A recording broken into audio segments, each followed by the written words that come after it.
안녕하세요 여러분, 이병찬 물리 선생님입니다. 오늘은 지난 시간에 이어서 등가속도 운동에 대해서 공부를 해볼 건데요. 지난 시간에 등가속도 운동의 공식을 다루는 방법을 알아봤다면 오늘은 평균 속도를 이용을 해서 문제를 푸는 방법을 한번 공부해 보도록 할게요. 자, 우선 평균 속도를 어떻게 구하는지 먼저 정의를 살펴볼 건데, 평균 속도 같은 경우에는 델타 x가 변이죠. 변이를 시간으로 나눠주면 돼요. 그래서 초등학교 때 여러분들이 이런 공식을 아마 배우셨을 거예요. 거, 속, 시. 거리는 속력 곱하기 시간이다. 이렇게 썼을 때 사실 여기 속력에 해당하는 이 부분이 평균 속도라고 이해를 하셔도 되거든요. 그래서 예를 들어 2시간 동안 평균 시속 50km의 속도로 자동차를 타고 달려갔을 때 이동한 거리는 얼마인가 라고 물어보면은 50 곱하기 2 해서 100km입니다. 이런 식으로 대답을 했었죠. 지금 보시면 아시겠지만 우리가 어떤 구간에서 평균 속도를 알게 되면은 변이를 구할 때 VAVG 평균 속도예요. 평균 속도 곱하기 시간, 이런 식으로 되게 손쉽게 문제를 풀 수가 있어요. 이 경우에는 저희가 이전에 배웠던 등가속도 운동 공식 있죠. S는 2분의 1 AT 제곱 플러스 V0T, 이런 식으로 문제를 푸는 것보다 훨씬 더 간단하게 문제 상황을 이해할 수 있다라는 장점이 있겠죠. 그런데 여기에서 여러분들이 아셔야 될 것은 등가속도 운동의 경우 평균 속도를 구하는 게 굉장히 쉬워요. 제가 그래프를 미리 그려놨어요. 등가속도 운동 같은 경우에는 시간과 속도의 관계 그래프를 그렸을 때 이렇게 직선 형태로 나타나죠.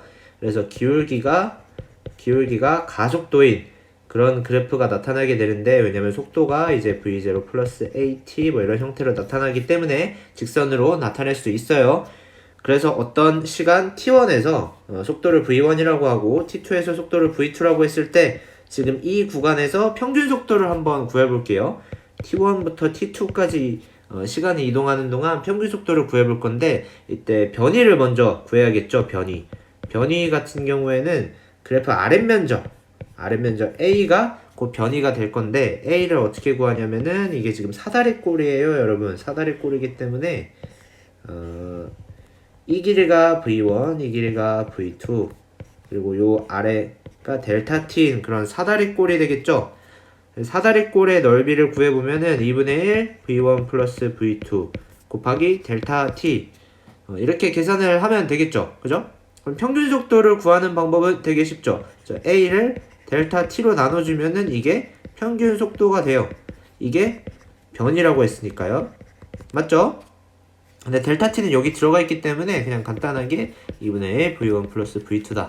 이렇게 계산을 해주면 돼요. 자, 그럼 이게 뭔가요?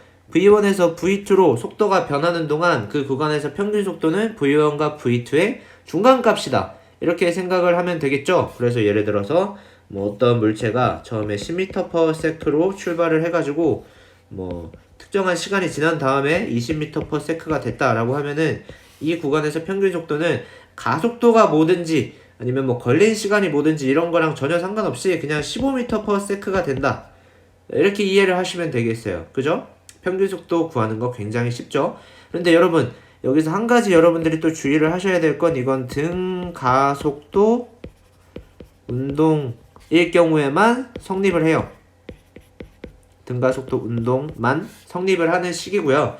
그래서 앞선 공식들도 제가 등가속도 운동 공식은 등가속도 운동이 아닌 경우에 적용을 하면 틀린다고 말씀을 드렸죠. 그래서 평균 속도도 등가속도 운동이 아닌 경우엔 다른 방식으로 구해주셔야 돼요.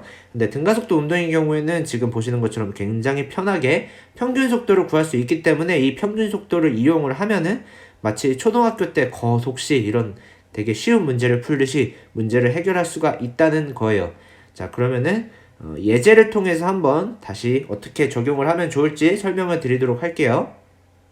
자, 문제를 읽어볼게요. 기차가 직선 경로를 따라 등가속도 운동을 하고 있다. 기차의 속도가 처음에 15m/s에서 25m/s로 빨라질 때까지 5초가 걸렸다면 같은 시간 동안 기차의 변이는 몇 미터인가? 이 문제를 우선 첫 번째 솔루션, 앞선 공식을 이용해서 한번 배운 대로 공식을 이용해서 풀어볼게요.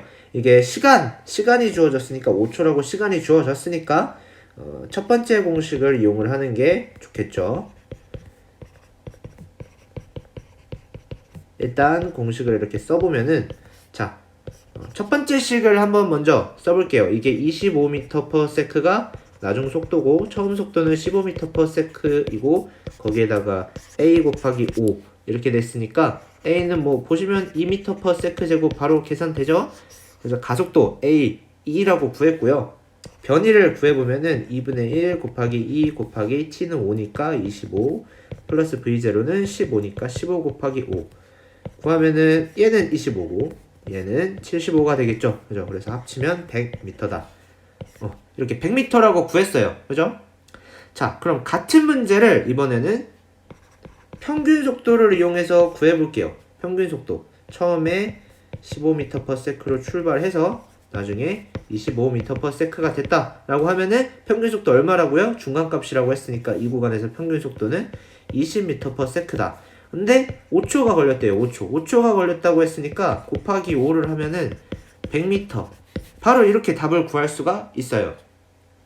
여러분 보시면 아시겠지만 평균 속도를 이용을 해서 구하면은 문제 상황을 이해를 하는 게 굉장히 편해지고 쉬워지고 그리고 계산도 이거는 사실 제가 여러분들에게 설명하기 위해 다 하나씩 써서 설명을 했지만 암산으로도 구할 수 있는 되게 간단한 계산이 됐잖아요.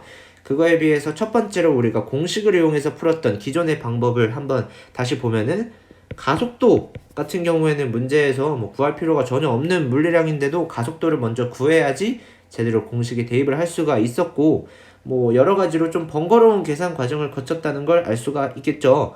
그래서 지금 이 문제 같은 경우에는 너무나도 간단하기 때문에 뭐 선생님 저는 뭐 그냥 공식 이용해서 풀면 안 될까요? 라고 여러분들이 생각을 하실 수도 있는데 문제 상황이 조금 더 복잡해지면 복잡해질수록 이 평균 속도를 이용을 하는 게 활용성이 굉장히 높기 때문에 되게 복잡한 계산을 엄청 단순화하기에 아주 유리한 방식이에요. 그래서 여러분들이 꼭 평균 속도를 이용을 하는 방법을 연습을 해보셨으면 좋겠습니다.